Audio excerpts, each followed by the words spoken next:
Hey VC, it's me Roger back with another video. I wanted to come on and respond to Zeek the Record Geek's video about show your Christmas records. Hey Zach, as you all know, I had an opportunity to meet Zach last time we were in Colorado. Great guy. Hope to get to see you again, Zach, next time we're up there. So yeah, he showed some interesting Christmas records, and you know, he said he's not really into Christmas music, and I'm not really either. But I decided I'd dig around and see what I had. Liz and I have a couple little traditions I'm going to share with you. But, I was surprised by how much I actually do have. Some of this I don't listen to, but I have for sentimental reasons. But first, I'm going to start with what's playing in the background. This is Bach's Brandenburg Concertos, played by the Academy of Ancient Music, led by Richard Egar. He plays organ and harpsichord on this. I don't know why, but I have always associated the Brandenburg Concertos with Christmas time. They're not. It's not Christmas music. In fact, it's not even religious music. It's secular music. But yeah, I always like listening to this stuff around Christmas time. Trying to get in the spirit. Ho ho ho.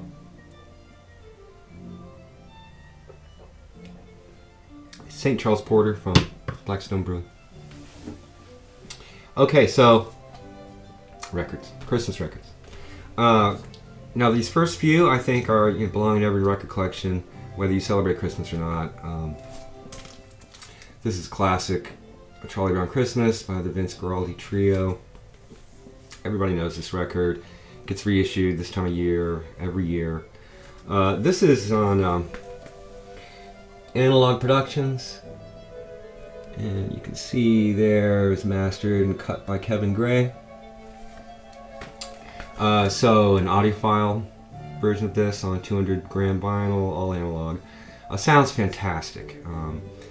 And this is just great music. Besides Linus and Lucy, sort of hit thing, little dancing song. This captures the melancholy of the Christmas season. With all the enforced merriment, Christmas can be a pretty depressing time. And this album captures not only the joy of the season, but also the sadness of the season. Beautiful record. Another classic, Elvis's Christmas album. No, this is not an original. God, originals on red vinyl go for hundreds of dollars. This is the Friday Music reissue from a couple years ago, 2012. I try to stay away from Friday Music reissues, but this one and several around this time were cut by Kevin Gray.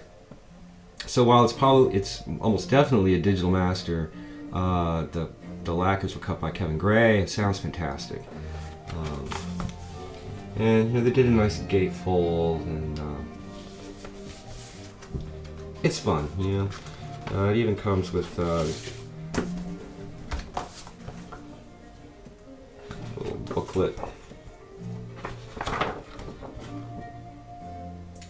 Elvis. Yeah, so that's pretty cool. Real fun record. I also have a CD.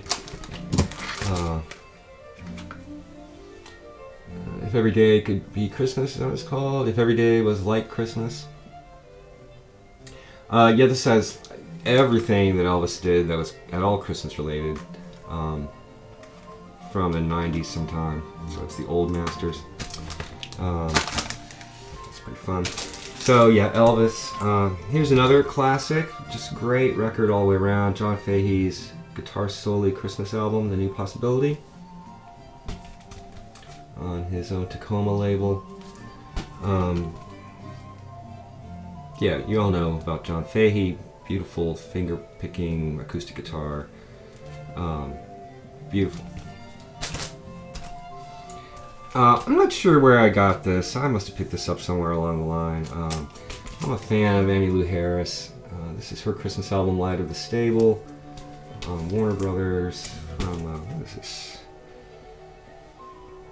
You know, I was looking at this, and it's actually a Mexican pressing. And I may not have even noticed that if I wasn't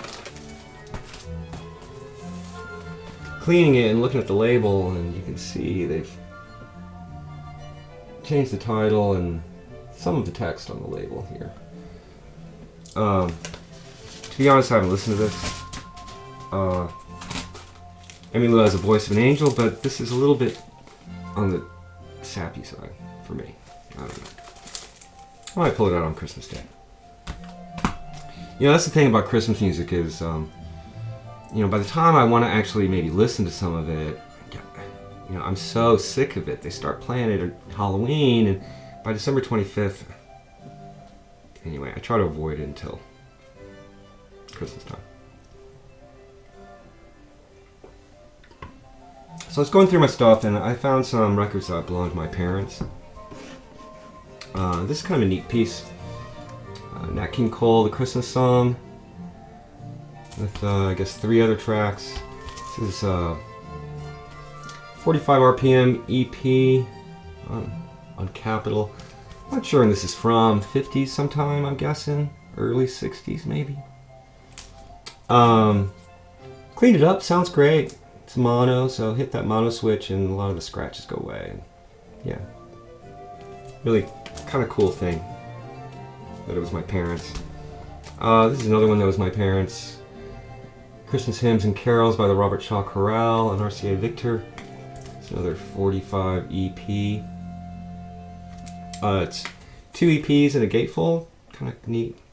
Yeah, not gonna listen to that probably. I have vivid memories of this record, which was my parents'. This is Great Songs of Christmas by great artists of our time. I don't know if you can see that. Created exclusively for Goodyear by Columbia Special Products. Again, this has got to be early 60s. So, you know, Andy Williams and Andre Kostelanetz and Dinah Shore, Stephen E. Gourmet.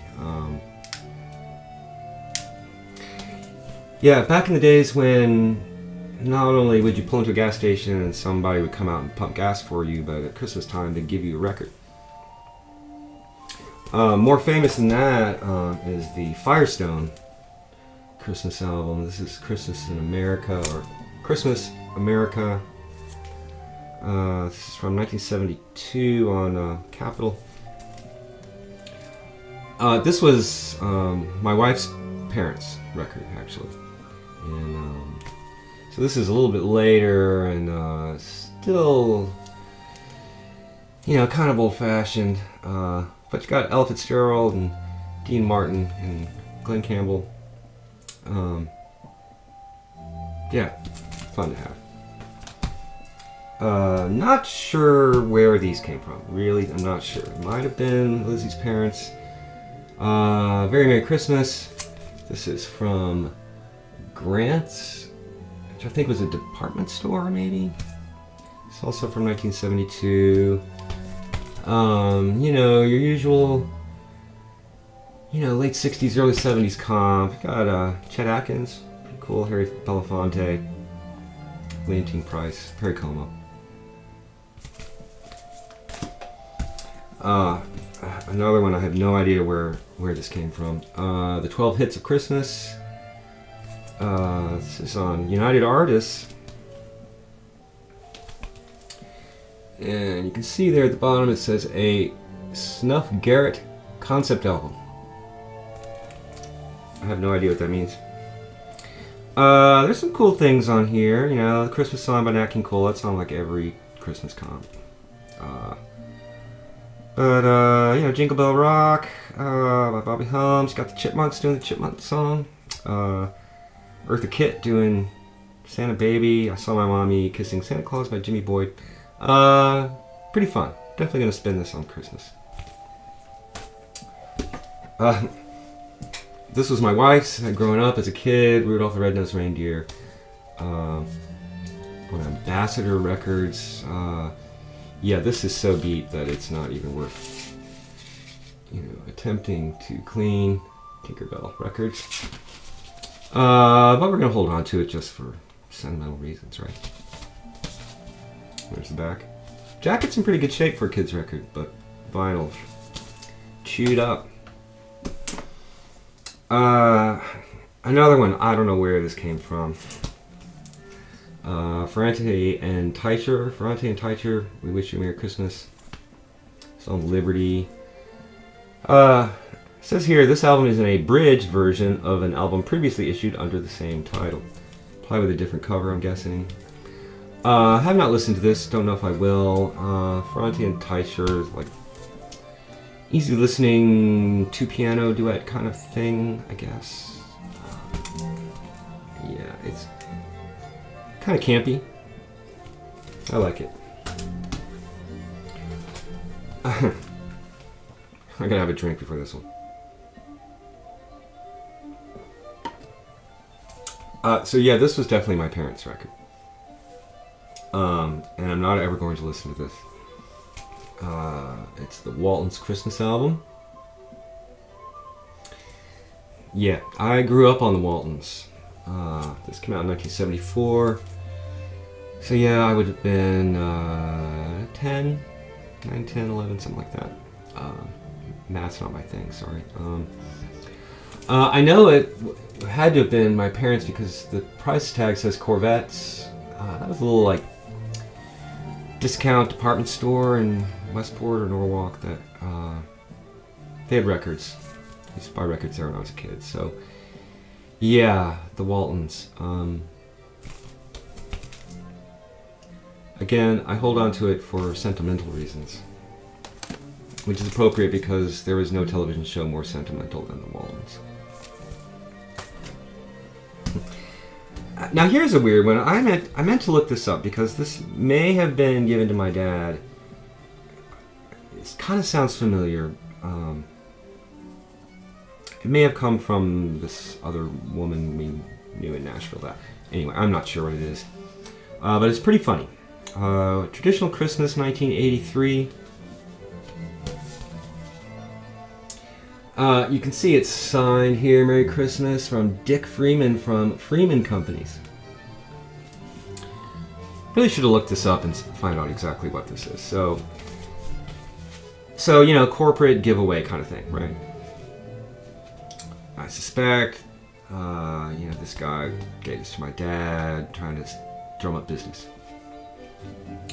Now, so yeah, corporate giveaway thing. Just your basic Silent Night, Carol of the Bells, White Christmas, blah, blah, blah, blah, blah. And a little fine print says this album was recorded with the cooperation of the Nashville Awards Orchestra. So whoever the Nashville Awards Orchestra was or is, you know, they record stock Christmas stuff and then license it out to folks like Dick Freeman to put out their own little Christmas record to give to clients and stuff. But what makes this really special is this text on the back where, yeah, I'm just gonna read it because it's so fucked up. Well, I'll just skip to the middle here. We are the most blessed people on the face of the earth. We are gifted with a highly prized freedom. We can choose our occupations and trades. We live without major interference from government authorities. We are free to develop all the potential and talent with which we were born. We are the wealthiest people in the world, not only in measure of material assets, but in the sacred blessing of freedom of choice. So we get a little Reagan-era greed is good kind of corporate philosophy with your traditional Christmas record. Nice, huh? One more record. This isn't really my thing. Mormon Tabernacle Choir sings Christmas carols. This is, you know, super traditional organ and choir on Columbia. It's a 2i 360 sound. In really nice shape. If anyone out there is into this kind of very traditional Christmas choir stuff, let me know. I'll send it to you. I'm going to end with a couple of CDs. I wish I'd gotten this on vinyl when it came out. This is Bob Dylan's Christmas in the Heart. You know, when this was first announced, when did this come out? A few years ago. 2009. I was horrified by the idea. And then, you know, I heard that, was it Here Comes Santa Claus or Must Be Santa, a great video. And by that time, the vinyl had sold out. I think it was import pressing only. So I got the special Christmas box kind of thing with the CD and then some greeting cards that I've left wrapped in the shrink wrap. This is a really fun record. If you're a Dylan fan, hearing him croak through Silver Bells is worth it. Speaking of Bob Dylan, probably shouldn't show these kinds of things, but yeah. This is a bootleg CDR of Bob Dylan's Theme Time Radio Hour, number 34, which originally aired December 20th, 2006. And the theme is Christmas and New Year's. This is awesome, great fun. We definitely listen to this over the holidays. Because not only does Dylan find some great, sometimes very obscure stuff, but his patter and talking between tracks is priceless. I mean, so much fun. There was a while where I was trying to track all these down. I gave up. I'd love to hear them all, and they'll never be officially released because the licensing would be just sick. Yeah, Bob Dylan's Theme Time Radio Hour. Finally, this is another boot. But yeah, Liz and I have a tradition where we, on Christmas Eve, after dinner, sit down by the fire, maybe have some wine, and listen to the Beatles' Christmas messages. This is a fan-made boot from Purple Chick, who did these massive series of files, really. They never manufactured CDs, but files that gathered stereo needle drops, mono needle drops of all the albums, the best of the outtakes from the best of the bootlegs, singles. There's videos. They even did the Twickenham sessions. I mean, it's so this gathers together all 7 of the Beatles' Christmas fan club messages. There was an LP that came out in 1970 that collected all 7 of them. It's very, very rare. I think it might have only been sent to fan club people. Widely bootlegged. It looks like this. Virtually every copy you see is a bootleg, and or more properly, a pirate edition. And even those go for big bucks. Anyway, if you don't know about the Beatles' Christmas messages, every year from 63 to 69, they recorded these Christmas messages for their fan club and sent them out. The early ones are on flexi disc. Some of the later ones are acetate, I believe. And they have little picture sleeves. Probably some of the rarest Beatles collectibles out there. I've never actually seen one in the wild, not that I've dug for them, but and they're never going to reissue this, I don't think, because some of the stuff that comes flying out of John Lennon's mouth is not very PC. And anyway, hilarious. It traces their history from, you know, the early cheeky days where they're reading a script and they're happy to do it, to like they're taking lots of drugs and doing tape loops and all kinds of insanity, to the end where they're not even in the same room and they just, each of them submit their own individual little tape reels and it's spliced together. Yeah, and then the Purple Chick edition collects some outtakes, the Lost Christmas Message from 1965, not sure what that's about. Some interviews, some other Christmas-related ephemera. And on the Magical Mystery Tour, Purple Chick thing, they have the 6-minute long Christmas Time Is Here Again, where you pull that out and listen to it. Yeah, I've sent this to some people. I don't know. I think they're a trip and really funny, and it's a big tradition for Liz and I. And so I'm looking forward to checking this out again on Wednesday night. Yeah. It's my Christmas records. More than you expected, I bet, right? More than I expected. So take care, everybody. Have a great holiday. And I hope Santa brings you lots of great records. And you have a pleasant and enjoyable time with your family and loved ones. And I will see you before the New Year's for a big final vinyl update from me.